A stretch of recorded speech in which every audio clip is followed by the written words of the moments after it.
우리가 잘 아는 단어 중에 D-Day라는 단어가 있습니다. 어떠한 목표를 세우고 그리고 그 목표를 이루기 위해 계획을 짠 다음 그리고 그 목표를 결전의 날로 삼았을 때 우리는 그날을 D-Day라고 부르게 됩니다. 계획과 함께 빠질 수 없는 것이 바로 이 D-Day라는 단어입니다.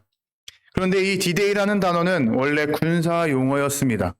작전 개시일을 뜻하는 군사 용어였고 제1차 세계대전 때부터 잘 쓰이던 그런 단어였습니다. 근데 이러한 단어가 일반인 사람들에게, 평범한 우리들에게 다가오게 되었고 또 우리가 쉽사리 쓸 수 있게 된 것은 제2차 세계대전 때부터였다고 합니다. 2차 세계대전 때 여러 가지 작전이 있었는데 그 중에서 우리에게 가장 유명한 작전 중에 하나가 노르망디 상륙작전입니다.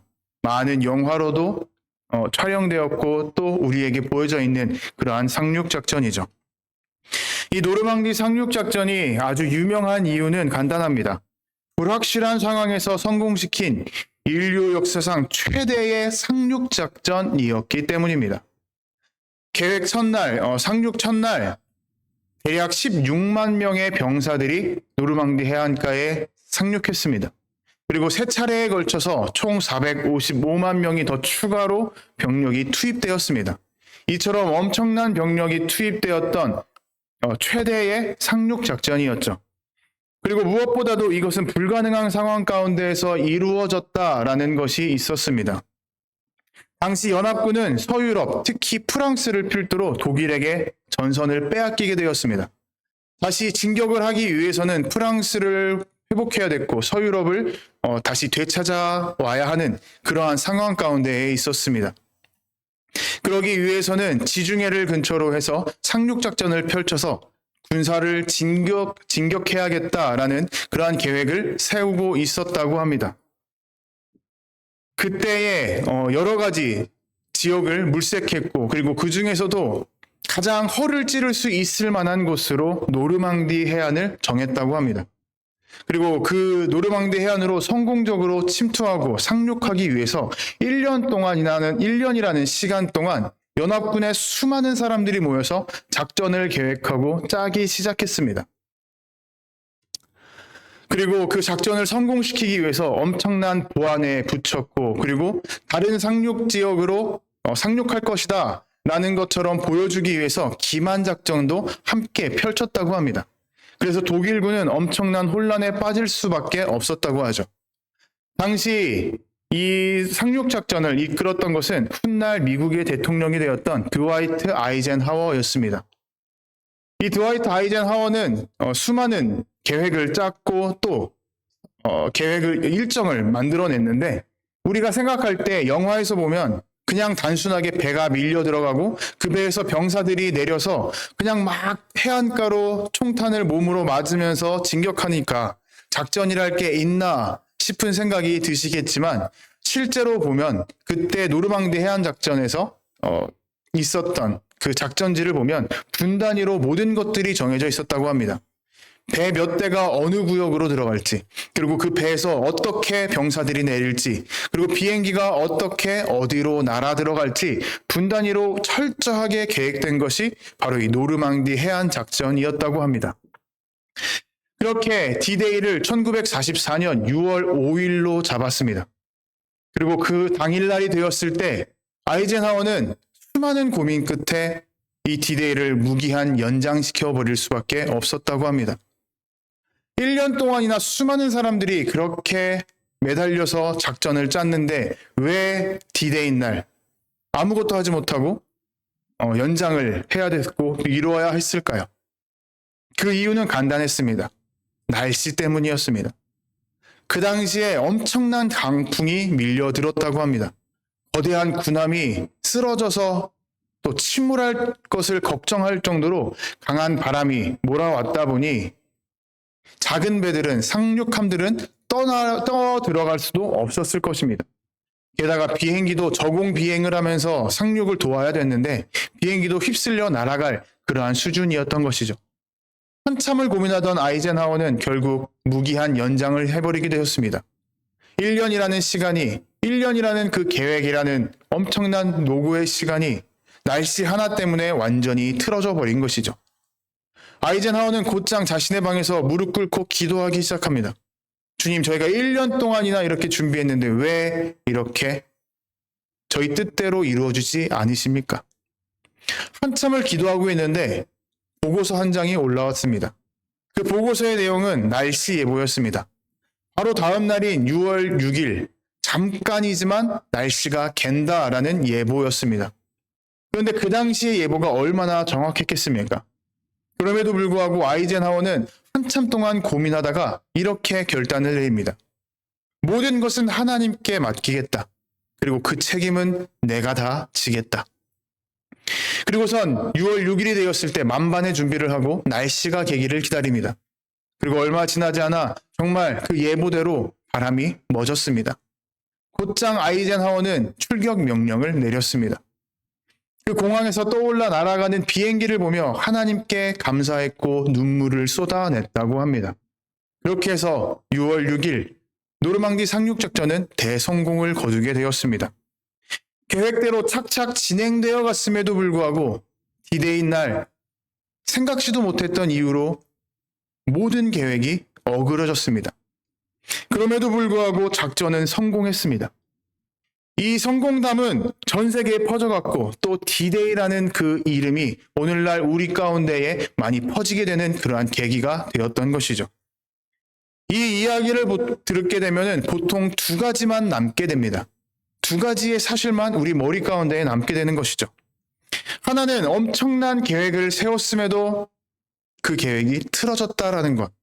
그리고 또 하나는 하나님께 기도했더니 진행할 수 있었고 성공하게 되었다라는 것입니다. 사람의 힘은 실패했지만 하나님의 능력은 성공했다라는 사실입니다. 우리는 이 사실 앞에서 이러한 마음을 가지게 됩니다. 그렇다면 우리가 살아가면서 어떠한 중요한 일을 세우고 또 목표를 세웠을 때 계획할 필요가 전혀 없는 것인가? 계획을 해야 될 것인가? 아니면 그냥 믿음으로 하나님께서 이루어 주시겠지라는 생각만 가지고 아무것도 하지 말아야 되는가? 이 두 가지의 생각이 우리 마음 가운데에 파고들기 시작할 것입니다. 지난주에 저는 우리의 모든 일을 하나님께 맡기고 의지하자라고 나누었습니다. 내 손으로 어떠한 일을 붙잡고 내가 이끌고 가려는 것이 아니라 나에게 힘겨운 그 일을 하나님의 손에 맡겨드리고 그리고 빈손으로 하나님의 옷깃을 붙잡고 하나님의 인도하심에 이끌려 가자고 우리는 나누었습니다. 그런데 여기서 우리가 자주 하게 되는 오해가 하나 있습니다. 지난주에도 잠깐 나누었던 것인데 먼저 하나님께 맡겼으니까 이제는 계획하지 않아도 돼라는 생각입니다. 어차피 계획을 세우지 않아도 모든 것을 알고 계시는 하나님께서 어련히 잘 인도해 주실까? 라는 생각을 합니다. 혹은 어차피 계획을 세워봐야 하나님께서는 나의 계획과 전혀 다르게 하나님의 뜻대로 완전 뒤바꿔서 진행하실 테니 계획은 세울 필요가 없어. 그저 하나님께 맡기면 되는 거야. 라는 생각을 하기도 하는 거죠. 다시 말해서 내 손에서 놔버리고 전혀 생각하지 않는 것입니다. 이러한 생각을 주변에다가 이야기하면 정말 극명한 두 개의 반응이 나타납니다. 세상 사람들은 손가락질하면서 멍청하다, 어리석다 비난합니다. 그런데 교회에서는 정말 믿음이 좋다라며 박수치고 환호하게 되죠. 그렇다면 믿음의 사람으로서 그리스도인으로서 우리는 어떠한 선택을 해야 되는 걸까요? 가끔씩 우리는 하나님께 모든 걸 내어 맡기고 난 하지 말아야겠다라는 선택을 할 때가 참 많이 있습니다. 그 선택을 하는 이유 중에 하나는 그렇게 행동했을 때 우리가 너무나도 편하기 때문입니다. 어떤 목표를 세우고 그 목표를 이루기 위해 내가 막 고민해서 계획을 세울 필요가 없습니다. 이거 하고 저거 하고 그리고 또 이렇게 해야지 라고 작정하고 고민하고 또 그것이 안 이루어질까 봐 불안에 빠질 이유도 없습니다. 그저 맡기기만 하면 되니까, 잊어버리면 되니까 우리는 편안하게 생각합니다. 하지만 이것들은 훗날 시간이 흐르면 흐를수록 점점 우리의 발목을 완전히 잡아버리게 됩니다. 내가 잊고 있었던 지난날의 일들이 갑작스럽게 우리 앞으로 끼어들고 우리에게 장애물이 되는 경우가 많기 때문입니다. 여러분, 이렇게 하나님께 맡긴다 라면서 내가 아무것도 하지 않고 놔버리는 것, 이것은 게으름일 뿐입니다. 이것은 기도나 하나님을 마치 알라딘에 나오는 요술램프 지니처럼 내 소원을 단순하게 이루어주는 어떠한 소원 이룸의 도구로서 격화시켜버리는 것과 똑같다는 사실을 우리는 기억해야 됩니다. 물론 반대의 경우도 있습니다. 어떻게든 내가 다 해내야 돼. 내 힘과 내 능력으로 다 이루어내야 돼 라고 생각하는 거죠. 그리고 그대로 내 능력으로 달려나가는 것입니다. 그 이유는 그동안 계속 나눴다시피 내 손아귀에 없거나 내 통제에 없으면 우리 마음 가운데 불안함과 두려움이 싹트기 때문입니다. 내 뜻대로 되지 않으면 어떡하지? 이게 어떻게 진행되고 있는지 전혀 알 수가 없는데? 뭔가 불안한데? 라는 생각이 드는 거죠. 또 이러한 경우도 있습니다. 하나님께 맡기고 기도한다 한들 하나님께서 이루어 주시는 그 순간, 그 때가 나의 생각과 내가 원하는 때와 전혀 다른 겁니다. 나는 당장 내일 이루어졌으면 좋겠는데 하나님께서는 1년 후라고 말씀하시면 내가 이것을 놓고 기도하고 준비하는 이유가 없는 거예요. 그러니 우리는 하나님의 기도의 응답의 때가 언제인지 알 수가 없고 예상할 수가 없으니 기도할 바에 내가 원하는 때에 이루겠다 라면서 내 능력으로 달려가고 내가 통제하고 내가 다스리려 합니다. 내가 완전히 맡기고 놔버리는 것, 어떻게든 내가 집어서 이끌고 가는 것, 이 두 가지는 완전히 다른 양 끝단에 있는 행동이지만 신기하게도 그 결과는 똑같습니다. 계획이 어그러지고 결국 무너져버리고 만다는 것이죠. 노르망디 상륙작전의 총책임자였던 이 드와이트 아이젠하워는 이러한 마음 가운데 있었을지 모르겠습니다. 1년 동안 우리가 이렇게나 머리를 싸매고 계획을 짰고 고생을 했는데 겨우 날씨 하나 때문에 이렇게 어그러져? 우리가 그동안 계획한 건 뭐가 되지? 쓸모없던 거 아닌가? 기도했더니 그냥 됐네? 계획을 왜 짠 거지? 라는 생각을 가졌을지도 모르겠습니다. 하지만 아이젠하워는 전쟁이 끝난 후에 회고록에 이렇게 적었습니다. 계획은 쓸모 없어질 때가 많다. 하지만 계획하는 일은 모든 것이다. 이게 직역한 것이다 보니까 조금 이해하기가 어렵습니다. 조금 쉽게 풀어서 말씀드리면 이러한 말입니다. 계획은 바뀌어도 그 준비하는 것은 헛되지 않다.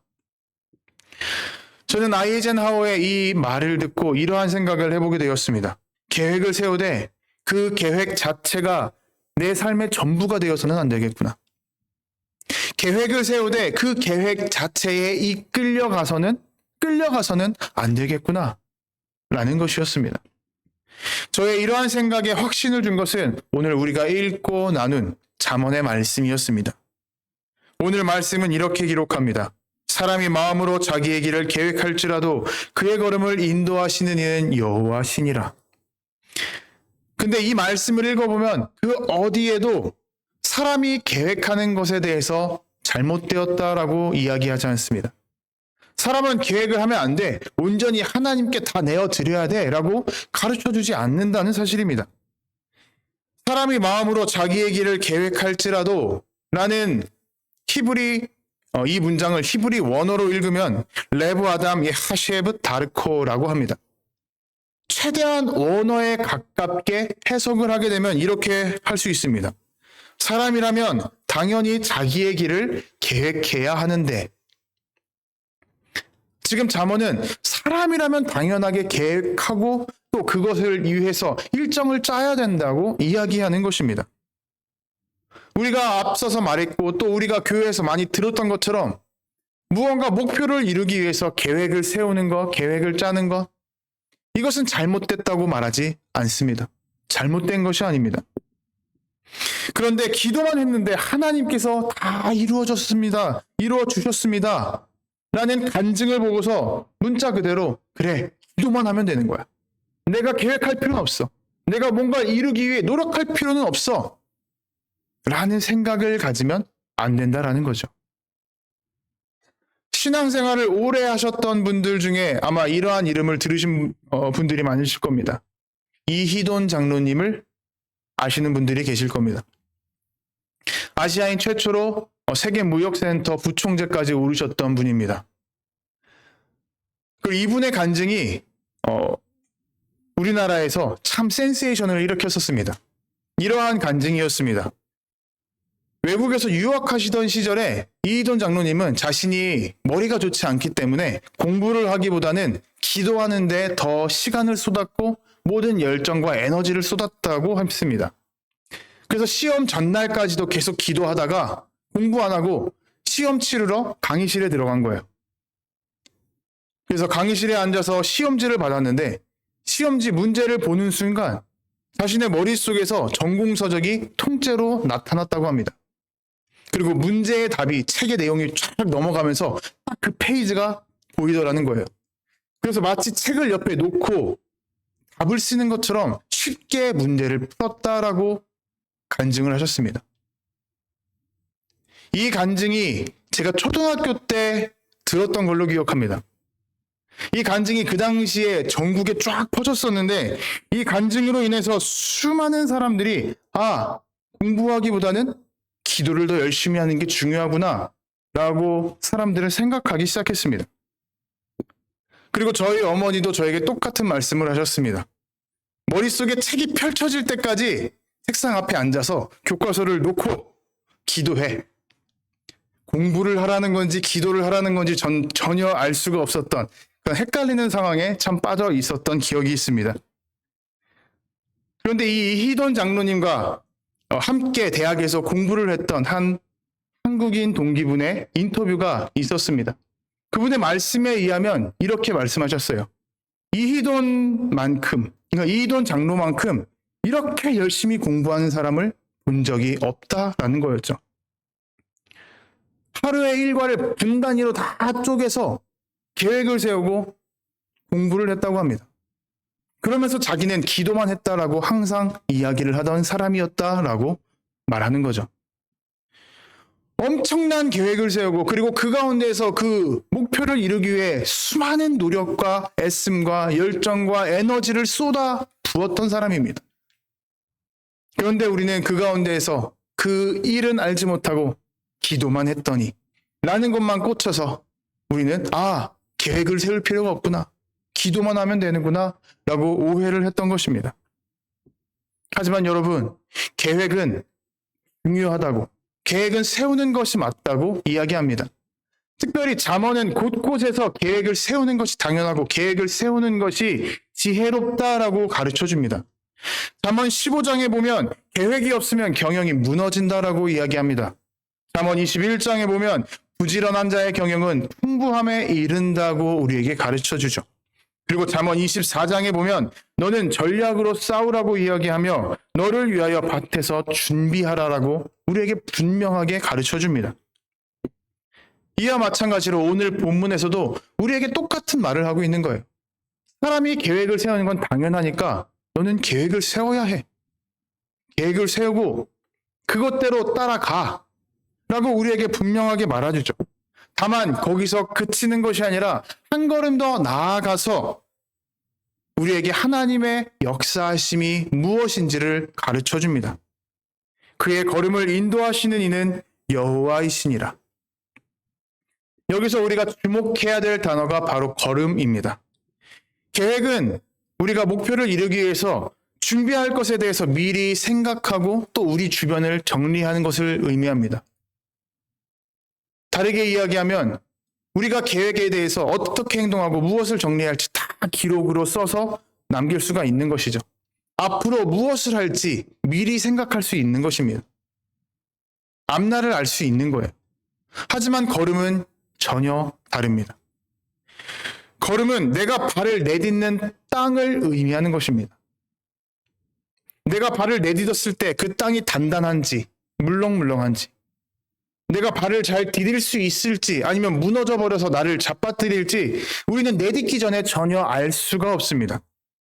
다시 말해서 우리의 하루, 우리의 매 순간 우리가 맞닥뜨리는 현실을 의미하는 것이 바로 걸음입니다.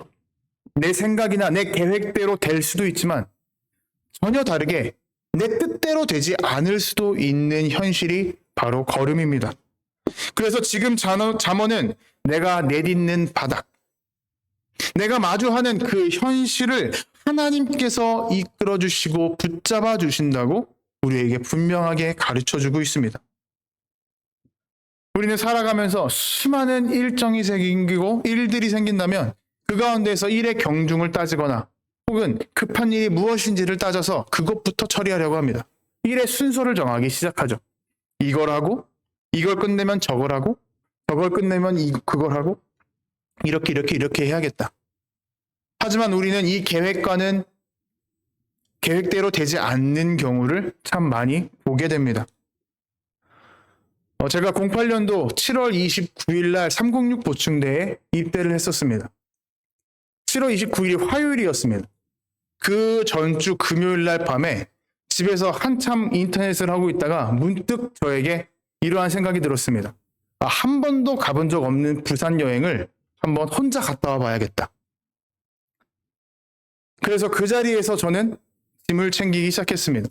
물론 짐을 챙긴다 할지라도 저는 곧장 막 생각 없이 계획 없이 나가는 사람이 아니다 보니까 밤새서 부산에서 어디가 좋은지, 맛있는 건 무엇인지, 어디가 볼 게 좋은지 그런 것들을 다 계획하기 시작했습니다. 시간을 나눴고요. 열차 첫 차 시간이 몇 시니까 언제 도착하고 그럼 그때부터 여길 가고 여기서 버스를 몇 번을 타서 여기로 가면 이렇게 되고 다 일정을 짰습니다. 그래서 제 계획대로였으면 주일날 새벽에 수원으로 올라오는 것이었습니다.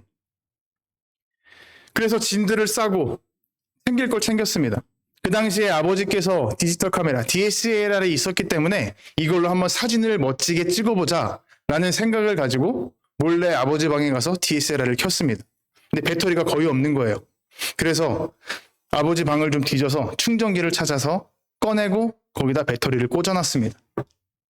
그리고 부모님 몰래 부산 여행을 갔다 올 생각이었기 때문에 부모님께서 새벽 예배를 갈 순간이 되자 방에 모든 불을 끄고 누워서 자는 척을 했습니다. 나가는 걸 소리를 듣고 조금 있다가 씻고 준비하고 짐을 챙기고 곧장 수원역으로 달려가죠. 그래서 기다렸다가 열차 시간이 돼서 열차를 타고 기분 좋게 부산을 향해 날아가고 있었습니다. 제 기억으로 아마 천안쯤 도착했을 때였을 것 같아요. 천안을 지나가는데 갑작스럽게 아버지한테 전화가 왔습니다. 그래서 전화를 받았어요. 네, 아버지, 무슨 일이세요? 근데 아버지가 저에게 이렇게 말씀하시는 거예요. 너 지금 어디 놀러 가니? 깜짝 놀랐습니다. 몰래 나왔는데 어떻게 하셨지? 그래서 어떻게 아셨냐고 아버지께 여쭤봤어요. 그랬더니 아버지께서 저에게 이렇게 말씀하십니다. DSLR 배터리가 충전기에 꽂혀 있던데? 그 순간 전 깨달았습니다. 카메라 몸체만 가져왔구나. 충전하겠다고 배터리를 꽂아놓은 채 그 배터리는 그대로 두고 왔구나 라는 것을 깨달았던 거죠. 그때부터 제 마음 가운데 식은땀이 흐르기 시작했습니다. 어떡하지? 사진 어떻게 찍지? 일단은 잘 갔다 오겠다고 얘기를 한 후에 부산역에 도착해서 부산역 상가를 다 뒤지기 시작했습니다. 배터리를 찾아야지. 맞는 배터리를 찾아야지. 근데 이게 DSLR이다 보니까 맞는 배터리가 없는 거예요. 결국 한 1시간 반 정도를 돌아다녔는데 찾지 못하고 그냥 제가 원래 가려고 했던 그런 관광 장소로 길을 떠나야 했습니다. 시작한 순간부터 제 계획이 완전히 틀어져 버렸던 거죠. 아마 여기 계신 여러분들 중에서도 그러한 경험이 있으실 거예요. 열심히 계획해놨는데 출발하고 나니까 무언가 빠뜨린 거를 깨닫는 거죠. 혹은 무언가 잘못됐다는 것을 뒤늦게 깨닫는 거죠. 그러한 경험들을 많이 해보셨을 것입니다. 그런데 그렇다고 해서 그 모든 일정이 다 포기되거나 취소되는 것은 아닙니다. 어긋나고 흔들릴 뿐이죠. 생각지도 못한 길로 새롭게 우리는 걸음을 내디디면 되는 것입니다. 말씀드렸다시피 저도 부산에서 원래는 24시간 동안 계속 쉬지 않고 걸어다니면서 당일치기로 빠르게 볼고 돌아오려고 했습니다. 그렇게 해서 밤이 돼서 자갈치 시장을 한번 구경하러 갔어요. 아, 1층이 이렇게 생겼구나. 2층은 이렇게 먹는 것들이 많구나. 하고 딱 나왔는데 비가 오고 있는 거예요. 분명히 예보에는 비가 온다는 얘기가 없었습니다. 그래서 예보에 없던 비니까 금방 그치겠지 라고 생각하면서 입구에서 이렇게 서 있는데 점점점 비가 거세지기 시작합니다. 대략 20년 전이니까 그 당시에는 편의점이 많지도 않을 때고 있다 하더라도 24시간 하는 편의점이 거의 없을 때였어요. 어디서도 우산을 구할 수가 없던 상황입니다. 거세지는 비만 바라보며 발을 동동 구르고 있어야 됐죠. 이렇게 내가 생각하지도 못하는 그러한 현실, 내가 발을 내딛었을 때 이게 정말 계획대로 될지 계획대로 되지 않을지 우리는 알 수 없습니다. 이것이 바로 오늘 잠언이 이야기하는 걸음입니다. 우리는 수많은 계획을 세우고 내가 많은 일정을 짠다 할지라도 우리가 발을 내딛었을 때 그 바닥이, 그 현실이 어떠한지 우리는 예상을 할 수가 없습니다. 많은 경우 내 예상과 전혀 다른 일들이 펼쳐질 때가 많아요. 그래서 오늘 잠언은 우리에게 이렇게 권면하고 있는 것입니다. 계획을 세워. 계획을 세우지만 언제든지 뒤바뀔 수 있어. 그러니까 그 계획을 이루는 것은 하나님께 맡겨. 그러면 돼. 이것이 오늘 잠언이 우리에게 해주는 권면입니다. 그리고 이 권면을 좀 다르게 이야기하면 우리가 계획을 세웠다고 해서 또 그 계획대로 될 것이다 라는 확신을 가지면 안 된다라는 것과도 똑같습니다. 야고보 사도는 도시에 가서 장사를 해가지고 수많은 돈을 벌겠다라는 사람들에게 이렇게 권면합니다. 내일 일을 너희가 알지 못하노니. 장사를 하겠다라고 생각했던 사람들은 이러한 계획이 있었을 것입니다. 내가 도시에 가서 이걸 팔면 잘 팔리겠지? 그러면 수많은 돈이 나에게 들어오겠지? 내일 일이 당연하게 여겨지는 것입니다. 큰 돈을 벌 것이라고 내일 일을 확신하는 거죠. 하지만 우리가 내일 일을 정확히 알 수 있나요? 아무리 우리가 계획한다 할지라도 내일 어떻게 일이 펼쳐질지는 전혀 알 수가 없습니다. 모르는 것이 정상입니다. 노르망디 작전을 계획했던 아이젠하워도 디데이 날 날씨가 그렇게 흐려질 줄은 생각하지 못했을 것입니다. 부산 여행을 갔던 저도 자갈치 시장을 들어갔다 왔는데 비가 그렇게 쏟아질 거라고는 생각지 못했습니다. 이렇게 우리는 아무리 계획을 세워도 수없이 많은 일들이 밀려오게 됩니다. 그래서 야고보 사도는 이렇게 권면합니다. 주님의 뜻이면 우리가 살기도 하고 이것이나 저것을 하리라. 여기서 우리는 주의 뜻이라는 단어에 주목해야 됩니다. 주의 뜻이라고 해서 지난주처럼 주님께 맡기고 의지한다고 해서 아무런 계획도 세우지 않거나 혹은 아무것도 하지 말고 그냥 하나님께 기도만 해라, 하나님의 뜻만 구해라 라는 것이 아닙니다. 좀 풀어서 말씀드리면 내 계획이 틀어진다 할지라도 주님의 뜻은, 주님의 손길은 언제나 나와 함께하고 있다는 것을 믿어라. 내가 생각하고 내가 짠 이 계획이 틀어진다 할지라도 주님께서 새로운 길을 인도해 주시고 그러면 나는 그 길을 담대히 따라서 가겠다. 이러한 의미인 것입니다. 그리고 이 말이 우리의 고백이 되기를 저는 여러분들께 부탁드립니다. 여러분, 계획은 필요합니다. 하지만 계획이 우리의 마음이 상하지 않게 붙잡아주고 지켜주는 것은 아니라는 사실입니다. 부산 여행에 제가 계획에서 배터리 때문에 시작부터 꼬이게 되고 또 비가 오는 것을 보면서 저는 마음이 많이 상했습니다. 군대를 앞두고 있었으니 더 예민해졌기 때문도 있었습니다.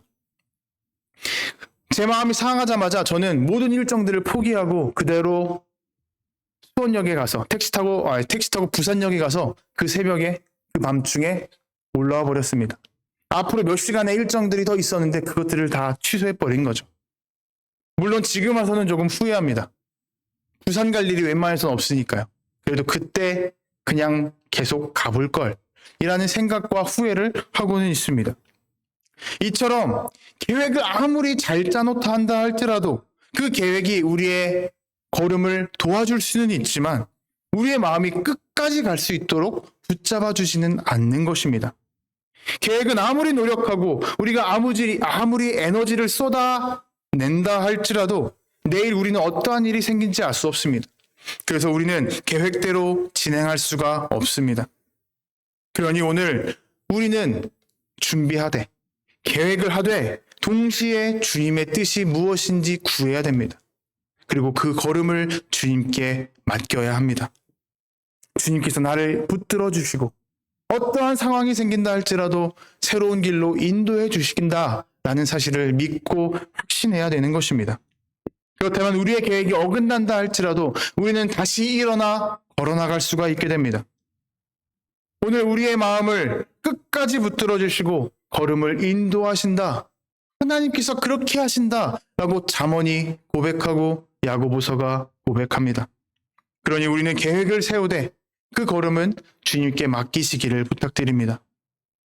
아마 이 자리에 계신 분들 중에서도 계획을 세웠는데 계획이 틀어졌던 경험이 있으실 것이고 지금 계획을 세우고 나아가고 있는데 뭔가 틀어지는 것을 느끼는 분들이 계실지 모르겠습니다.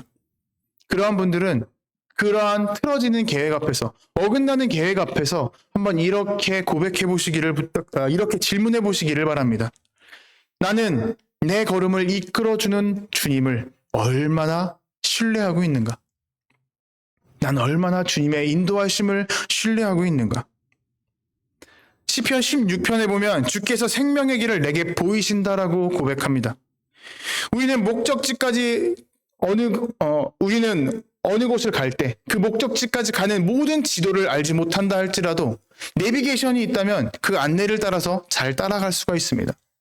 잘못 빠진다 할지라도 내비게이션은 길을 다시 잘 찾아서 다시 알려줍니다.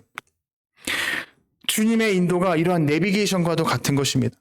우리는 모든 길을 알 수 없지만 하나님께서는 계속해서 그 순간 발걸음 하나를 인도해주고 안내해준다는 말씀입니다.